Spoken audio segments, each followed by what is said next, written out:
Hello అండి, welcome back to నమస్తే Telugu.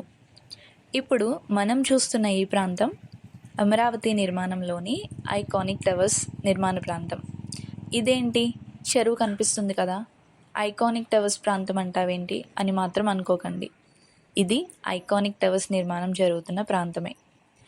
Already మనం లాస్ట్ వీడియోలో 5 ఐకానిక్ టవర్స్, వాటిలో 1, 2 ఐకానిక్ టవర్స్ ఒకచోట నిర్మాణం జరగగా 3, 4, 5 టవర్స్ నిర్మాణం మరొక చోట జరుగుతుంది అని చెప్పి వీడియోలో చూసాం. అయితే ఇది 1, 2 ఐకానిక్ టవర్స్ నిర్మాణం జరుగుతున్న ప్రాంతమే. అయితే ఈ ప్రాంతం ఎందుకు ఇలా అయిపోయింది అంటే, ప్రస్తుతం పడుతున్న భారీ వర్షాల కారణంగా పెద్ద ఎత్తున వర్షపు నీరు చేరడంతో ఈ ప్రాంతం అంతా ఇలా నీట మునిగిపోయింది. అయితే అమరావతి ప్రాంతం మామూలుగానే లోతట్టుగా ఉంటుంది.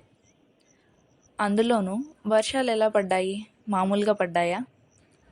తుళ్ళూరు వాగు నుంచి భారీ ఎత్తున నీరు చేరడంతో ఈ ప్రాంతం అంతా పూర్తిగా నీట మునిగిపోయింది. 2 రోజుల క్రితమే డీవాటరింగ్ పనులు పూర్తి చేశారు. అంతలోనే మళ్ళీ ఇలా అయింది. మళ్ళీ డీవాటరింగ్ పనుల మీద అధికారులు దృష్టి పెట్టారు. ఇంకా 3, 4, 5 టవర్స్ విషయానికి వస్తే, వాటి విషయంలో ముందస్తు జాగ్రత్త తీసుకోవడం వలన ఆ ప్రాంతానికి నీరు చేరలేదు.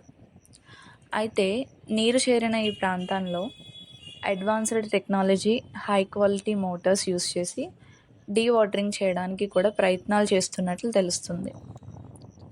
చూస్తున్నాం కదా, నిర్మాణ స్థలం నుంచి చాలా మేరకు వాటర్ నిలిచిపోయింది.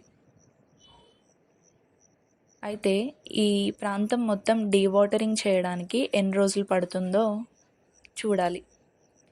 అలాగే ఈ ప్రాంతంతో పాటుగానే మరిన్ని ప్రాంతాల్లో కూడా నీరు చేరింది. వాటిలో హైకోర్టుకి వెళ్ళే దారి, ప్రభుత్వ అధికారుల కోసం నిర్మిస్తున్న బంగ్లాల ప్రాంతం, ఇంకా పెద్దపరిం నుంచి నీరుకొండ వెళ్ళే మార్గం కూడా ఉన్నాయి. అమరావతికి సంబంధించిన మరిన్ని అప్డేట్స్ కోసం ఛానల్ని ఫాలో అవ్వండి.